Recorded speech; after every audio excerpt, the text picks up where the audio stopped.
Hello friends, अभी हम यहाँ पे खड़े हुए हैं रामकृष्ण एक्सपोर्ट्स के स्पेसिफिक बूथ पे और ये शो का नाम है इंटरनेशनल ज्वेलरी शो टोक्यो 2024, जहाँ पे इस बार श्री रामकृष्ण एक्सपोर्ट्स का ये आप स्टॉल दिख रहे हैं। मेरे साथ श्री रामकृष्ण एक्सपोर्ट्स से vice president mister Ashok Nadoda है। Sir, how are you? I am fine, how are you? I am too good sir. Sir, मेरे स्पेसिफिक 2-3 सवाल आपको स्पेसिफिक आपकी कंपनी को लेके और आज का जो ये शो है उनको लेके हैं। सबसे पहले आप मुझे थोड़ा रामकृष्ण एक्सपोर्ट्स के बारे में बताइए।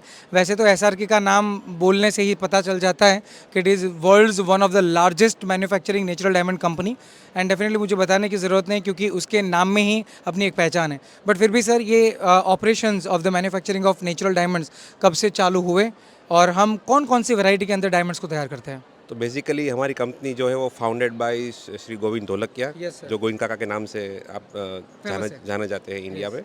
और उसने 1964 में एक कंपनी शुरू की थी। Okay. और फिर स्लोली हम उसमें बढ़ते गए। तो पहले बेसिकली हमारा स्मॉल डायमंड्स का काम था, लेकिन धीरे धीरे we move to big diamonds. diamond, yes. तो अभी हमारा जो है करीबन सॉलिटेज का पूरा काम है। और mostly we are dealing in 1 carat plus diamonds, and we have also in dossiers and few are the parcels business. Okay, perfect. मतलब अभी मैं ये बोल सकता हूँ कि अपना जो साइज़ हम बनाते हैं वो बड़ा साइज़ है, जो स्पेसिफिकली इंटरनेशनल मार्केट के अंदर जाता है। अच्छा सर, मुझे आप ये बता सकते हैं कि एसआरके की कितनी ऑफिसेज है India and out of India, और हमारे जो भी ऑपरेशंस होते हैं इनके अंदर हम कितने कंट्रीज़ को अपना गुड्स सर्व करते हैं? जनरली हमारी मेन ऑफिस जो है वो बॉम्बे में है, हमारी सेल्स एंड मार्केटिंग ऑफिस। और हमारे जो 2 यूनिट है मैन्युफैक्चरिंग यूनिट, वो सूरत में है। अदरवाइज हम ज़्यादातर ऑनलाइन बेस हमारा ज़्यादा काम है। तो हमारा बेसिकली सर्विस बिजनेस टाइप का मॉडल ज़्यादा है। तो हम करीबन 60+ कंट्रीज़ में वर्ल्ड वाइड एक्सपोर्ट करते हैं।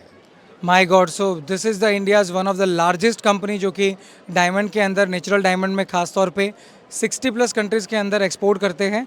और बट ऑब्वियस, जब तक मैं जानता हूँ इसके अंदर हमारे पास कलर डायमंड भी अवेलेबल है, फैंसी डायमंड्स।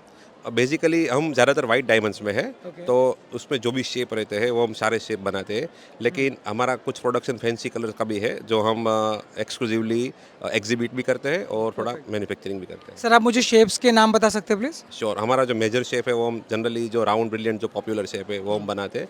बाद में हमारा ओवल शेप हो गया, pear shape, emerald, long radiance, cushion, marquise वगैरह जो भी फेमस शेप है वो सब शेप हम बनाते हैं। एक और मैं बात बताना चाहूँगा कि एसआरके का जो सूरत के अंदर ऑफिस है या तो उनका जो फैक्ट्री है, ये फैक्ट्री इंटरनेशनल स्टैंडर्ड से तैयार किया गया है। इसमें जितने भी उनके आर्टिसंस हैं उन सबको जो सैलरी दी जाती है वो भी स्टैंडर्ड के मुताबिक है। उनके फैमिली मेम्बर्स को भी जो फैसिलिटीज़ मिलनी चाहिए वो भी स्टैंडर्ड के मुताबिक। और उसके साथ साथ ये जो पूरा का पूरा फैक्ट्री है, मेरे ख्याल से ग्रीन फैक्ट्री है। Yes, green factory। स्पेसिफिकली जहाँ पे बिजली बहुत कम यूज़ होती है, नेचुरल रिसोर्सेज ज़्यादा यूज़ किए जाते हैं। और आपको जान के ये खुशी होगी कि इस साल हमारा जो दोनों फैक्ट्री है by 2024 it will be a net zero. तो हमारे इंडस्ट्री में शायद ये पहला मौका रहेगा कि कोई फैक्ट्री नेट ज़ीरो है।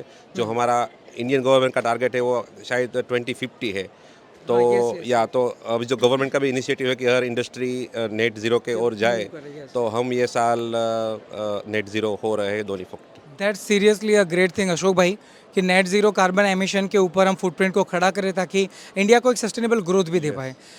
लास्ट बट नॉट लीस्ट सवाल अशोक भाई, आप तो बहुत सारे एग्जीबिशंस के अंदर पार्टिसिपेट करते हैं, मुझे पता है। तो ये आईजेटी का एक्सपीरियंस आपका कैसा रहा? और ये सेकेंड टाइम आई थिंक आप पार्टिसिपेट कर रहे हैं, तो स्पेसिफिकली आईजेटी का आपका एक्सपीरियंस बाकी के जो शोज़ हैं उनके सामने कैसा रहा? आईजेटी का एक्सपीरियंस काफ़ी अच्छा रहा। और सबसे खूबसूरत बात यह है कि यहाँ के जो लोग हैं और यहाँ का जो डिसिप्लिन है वो हमको बहुत अलग लगा दूसरे कंट्रियों से। Absolutely. तो वो हिसाब से मेरे हिसाब से ये one of the good show आप कहाँ जा सकते हैं ईस्ट में।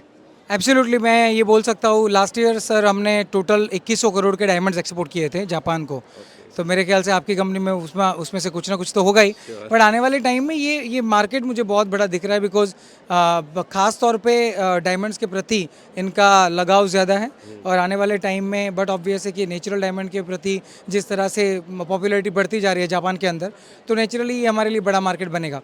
एंड एक बात बहुत आपने मस्त बताई कि Japan is really a discipline country. दुनिया के बहुत सारे कंट्रीज हम घूमते हैं, लेकिन इतना डिसिप्लिन कंट्री एक भी हमने देखा नहीं है। एंड बाइंग पैटर्न जो है इनका भी ये बहुत सोबर है। अगर ये रियल बायर के तौर पे आपसे कनेक्ट करते हैं तो definitely they will going two by you.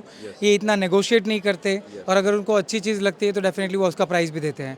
Thank you so much Ashok bhai for you your very much. Details information. Thank you. और आने वाले टाइम में आपकी कंपनी और प्रगति करे, बहुत सारे कंट्रीज़ में और भी हम रीच करें, और ऑलमोस्ट दुनिया के 237 कंट्री सब जगह पे SRK पहुँचे, ऐसी हमारी शुभकामनाएं। Thank you so much sir, thank you. very much.